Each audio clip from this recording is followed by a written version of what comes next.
How's it going, guys? Welcome to Saving SAABs. My name's Lucas, and if it's not obvious enough by the title, basically what we're doing is keeping SAABs on the roads and out of the junkyards. So for today's episode, I'm going to be showing you guys this customer's car. He bought it about a year ago, and on his way back home, he blows a hole in the block. So it's been about a year. He hasn't really gotten to drive his SAAB, and we got a new motor for him. So here's the car. We just got to figure out how to get this thing up that driveway. So yeah, that'll be the first little challenge.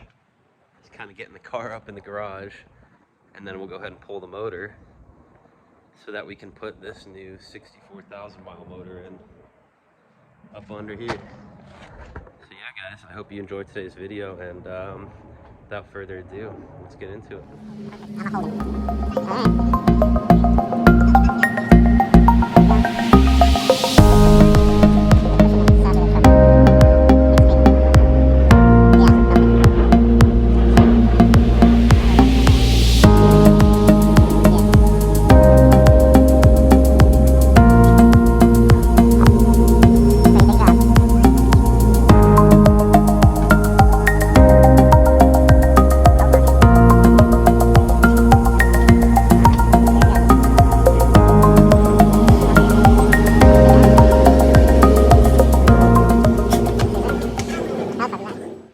Alrighty guys, so the car's in the garage, and I don't mean to make this a tutorial by any means, but I'll do my best to show kind of step by step of what I'm doing to get the motor out. So first things first, we're gonna go ahead and pop the old hood and get those fluids out.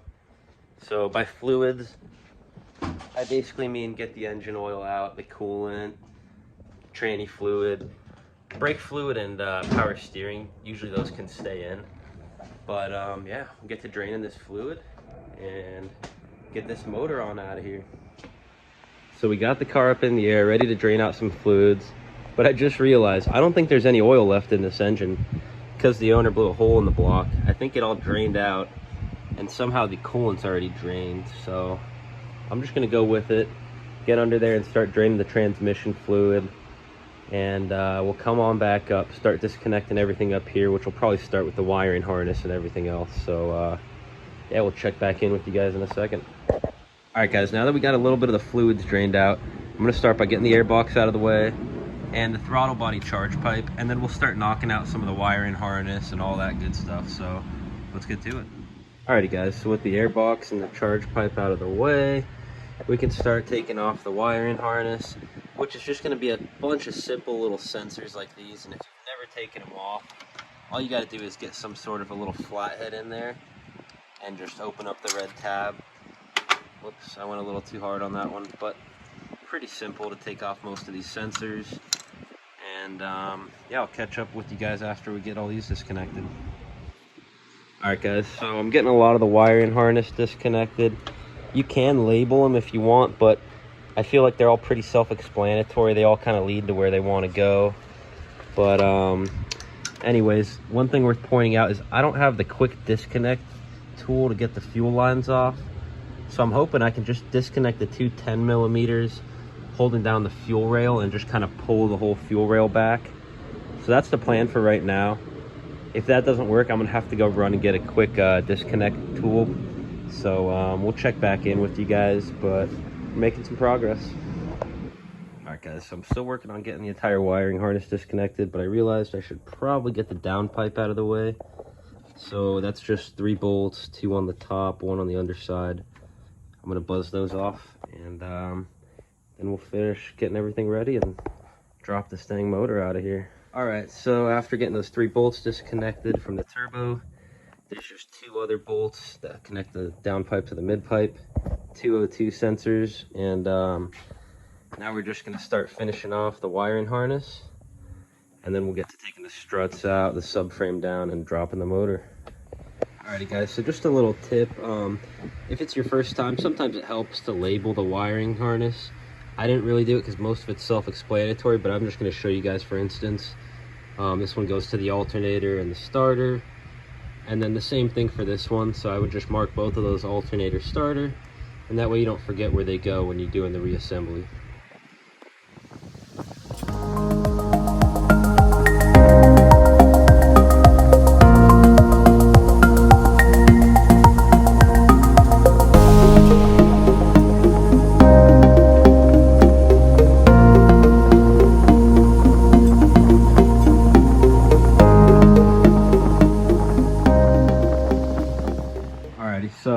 got the wiring harness all pulled back.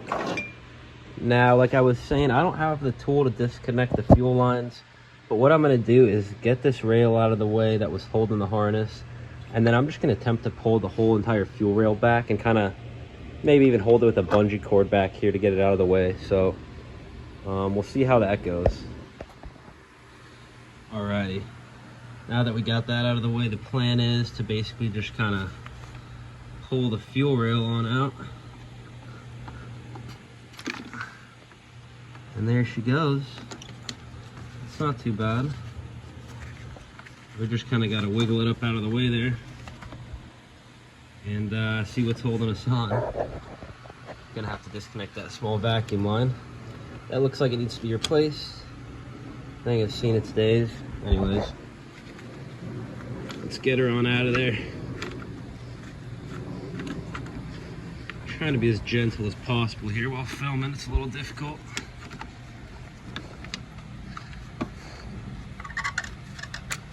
There we go. Awesome. So it looks like that worked out. Other than the fact that one of the injectors is still in there. But yeah, not so bad. We'll kind of tuck this off to the side and I think it'll be all right. Alright, so one thing I didn't show you guys was I kind of got to work on the coolant lines over here. You just want to disconnect all the coolant lines from the radiator to the heater core and everything down to the water pump.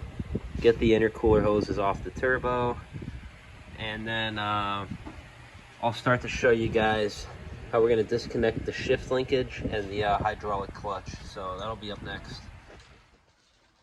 Alrighty guys, so I actually learned this trick from Auto Autopsy, my good buddy. I watched one of his videos back in the day and saw what his dad did. They basically pull this power steering line off, and if you don't want to lose any fluid, what they did was they wrapped a bag around it and then zip tied it. So I'll kind of show you guys what I'm talking about here.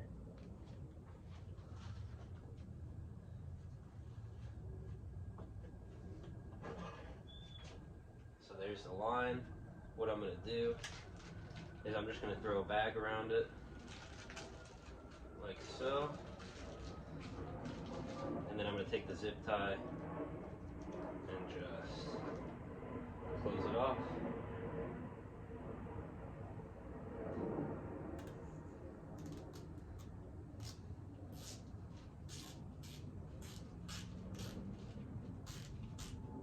Just like that.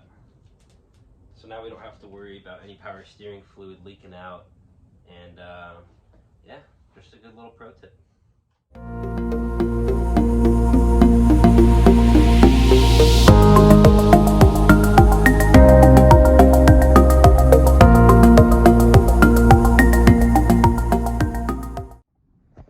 Alrighty guys, so I stopped, got some lunch, and we're back to it. Got the power steering lines out of the way, water hose off. Now I'm going to take the AC compressor off, and I'm just going to set it to the side with the lines still connected. That way I don't have to go recharging the AC later. And that's probably the only component that I'm going to take off of the engine. Everything else we're going to leave on, like the turbo, alternator, intake, exhaust manifold, all that's going to stay on. We're just going to drop it straight on down. So as soon as I get that AC compressor off, we're going to do the shift linkage, the hydraulic clutch, and then we'll get to working on the struts, subframe, and dropping this whole thing down.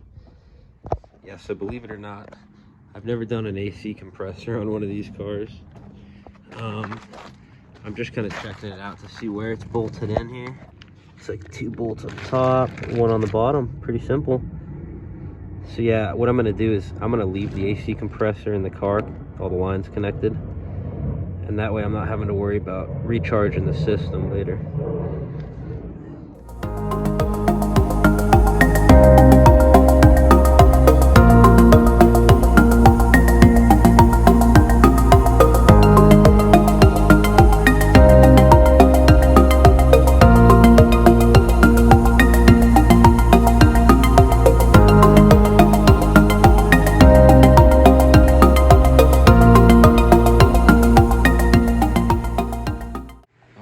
Guys, it is getting hot out. I had to get the fan out and kind of got to get my gloves on for sure for this one to do the hydraulic clutch cable. So there's a small clip down there. We're just gonna pull it off, and then we should be able to pop this this little slave cylinder connector here right up off of there. So let's give it a go. All right, guys. So since this is a manual, we're gonna have to disconnect the shift linkage, which is right down there. So we're gonna start off by putting the transmission into 4th gear. Get on in the car here. And shout out to Jonas Kakarikas. He has a YouTube channel for SAABs. I think he's in Sweden. And I watched his video a while ago to learn this. So big shout out to him. Basically, what you're gonna do is take the car out of reverse, push the clutch in, it's out of reverse, and now we're just gonna put the clutch in and put the car into 4th. Easy. Now that it's in 4th, we're gonna go to the transmission again.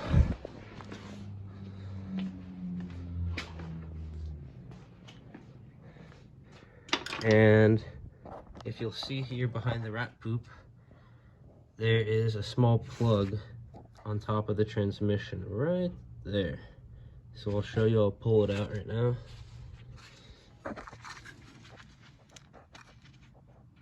If I can. It's a little difficult with the gloves on, so I might have to move some rat poop out of the way and see if I can get it.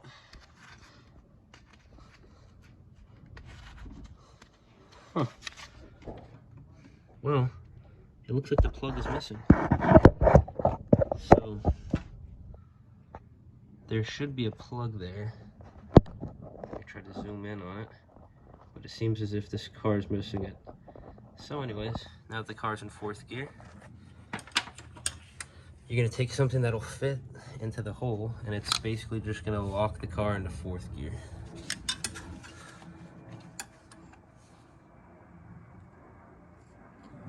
Simple as that. Okay, now we know the car is in 4th, and we're just gonna go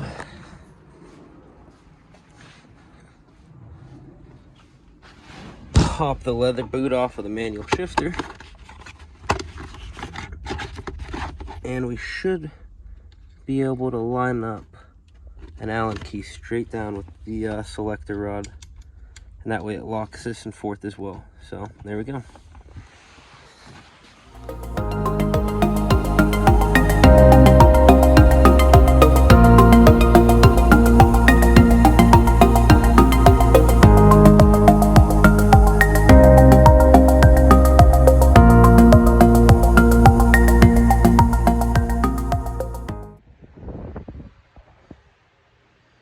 Alrighty guys,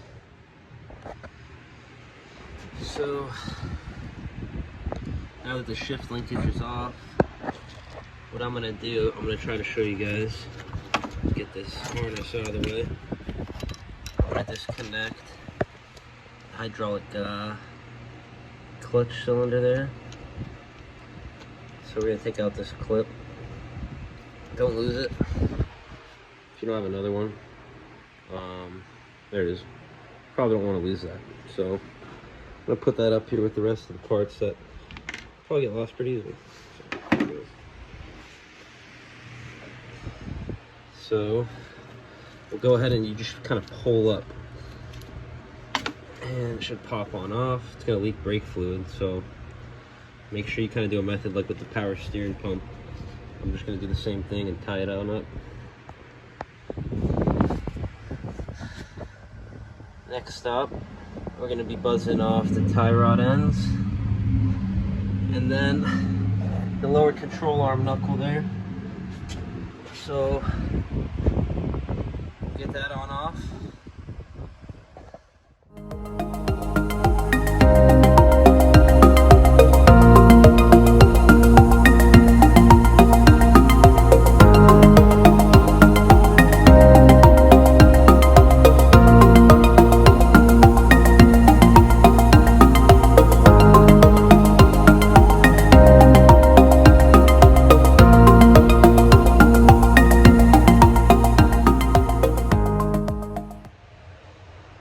quickly what I got to do is like I did on the other side there, I didn't show you guys yet, taking off the entire brake assembly and just kind of hanging it up with the bungee cable. That way we can free the strut.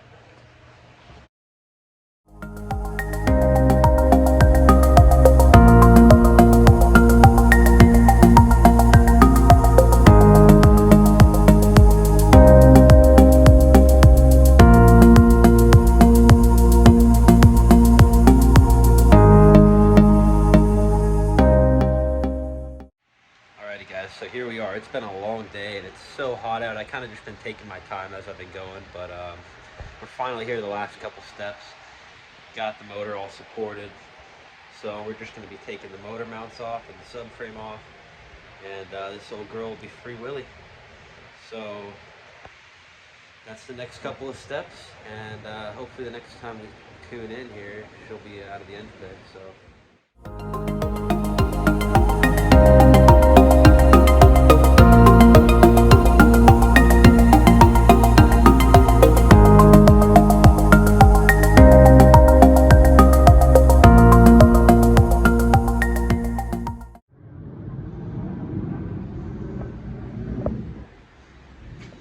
Alrighty guys, so here we are, the last step. Just removing the motor mounts on each side, and then we can lower the motor on down and get it out of there.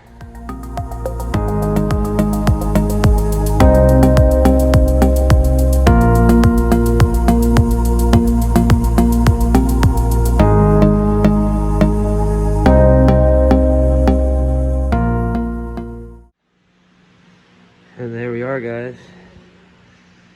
Motor's dropped on the floor. Now we just gotta lift up the car, slide out the motor, and that's pulling the motor, so not too bad.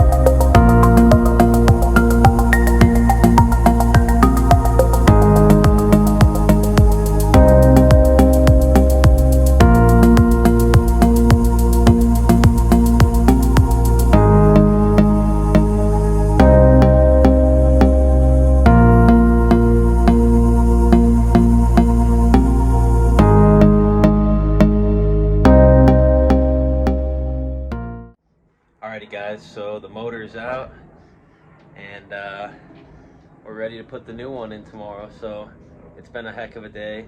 I'm sorry it wasn't the most tutorial video, not the most step-by-step, but I did what I could. Kind of just wanted to show you guys what saving SAABs is all about, and here we are saving another one guys. So if you like today's episode, please subscribe, like, comment, and get ready for tomorrow's episode where we're installing the new motor.